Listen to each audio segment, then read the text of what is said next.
নমস্কাৰ ৰাইজ, আপোনালোকৰ খবৰ ভালনে বাৰু? ভালেই হ'ব বুলি ধৰিছোঁ। মই আজি আপোনালোকলৈ নাৰিকলৰ গাখীৰ পনীৰ বনোৱা ৰেচিপি এটা আগবঢ়াব ওলাইছোঁ দেই। আশা কৰোঁ আপোনালোকৰ ৰেচিপিটো ভাল লাগিব। বলক আৰম্ভ কৰোঁ ৰেচিপিটো।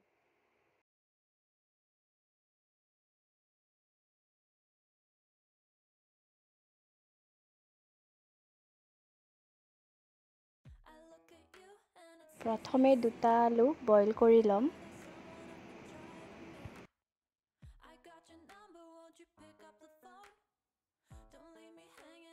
এয়া দেখিছেনে বইল কৰি লোৱা আলু দুটা আৰু মিহি মিহিকৈ দুটা বিলাহী কাটি লৈছিলোঁ আৰু নাৰিকলখিনি ৰুকি লৈছিলোঁ। এতিয়া নাৰিকলখিনি প্ৰথমে গাখীৰ অকণমান উলিয়াই ল'ম। চেকনিখনেৰে নাৰিকলখিনি চেকি গাখীৰখিনি উলিয়াই লৈছোঁ, দেখিছেনে বাৰু?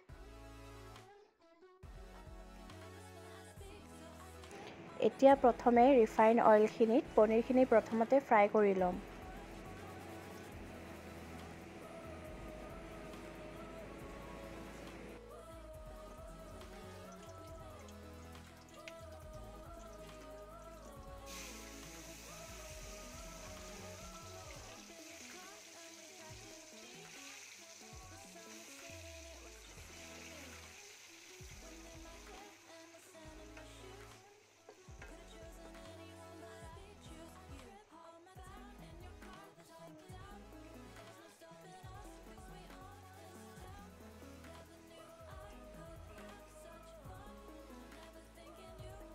ফ্ৰাই হৈ গ'ল দেই। পনীৰখিনি এনেকৈ ফ্ৰাই কৰি ল'লে পনীৰখিনি খাবলৈ ভাল লাগে।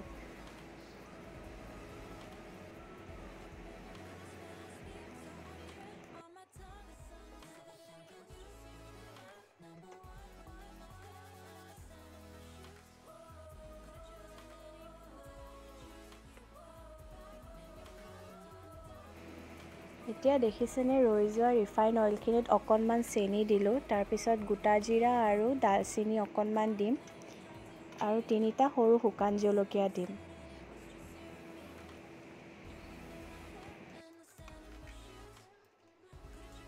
প্ৰথমতে ৰৈ যোৱা ৰিফাইন অইলখিনিত যে চেনি দিছিলোঁ দেখিছিলে নিশ্চয় আপোনালোকে।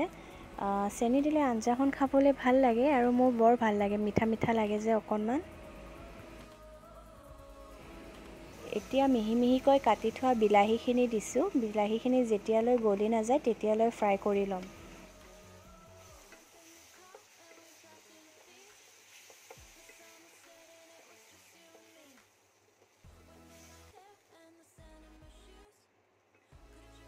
এতিয়া অকণমান হালধি আৰু জিৰা গুড়ি দি আকৌ এবাৰ বিলাহীখিনি লৰাই ল'ম।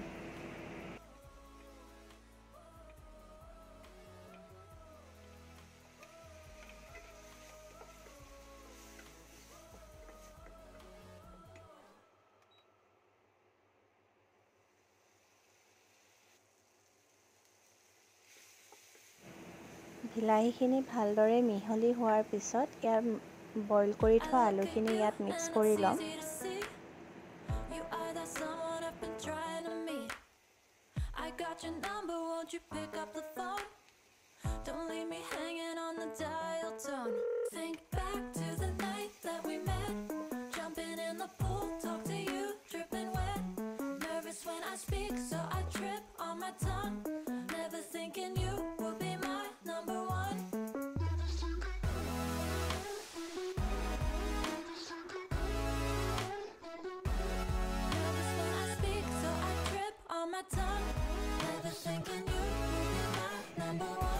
এতিয়া ৰৈ যোৱা নাৰিকলৰ পানীখিনি মিক্স কৰি ল'লোঁ।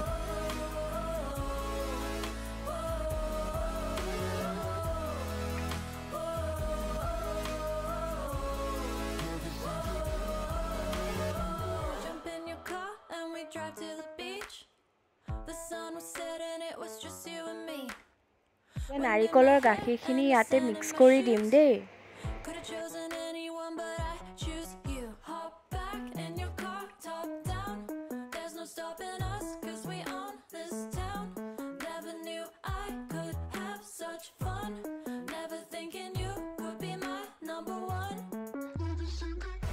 এয়া চাবচোন মই গোটেইখিনি দিলোঁ কিন্তু নিমখখিনিয়ে দিবলৈ পাহৰিলোঁ এতিয়া আকৌ নিমখখিনি দিছোঁ সোৱাদ অনুযায়ী দিলেই হ'ল আৰু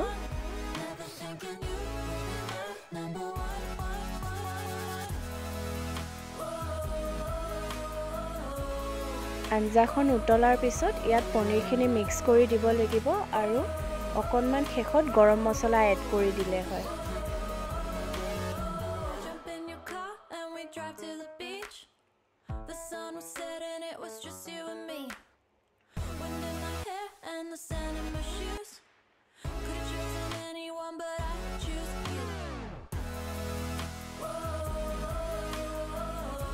এয়া মোৰ নাৰিকলৰ গাখীৰেৰে বনোৱা পনীৰৰ আঞ্জাখন ৰেডি হৈ গ'ল দেই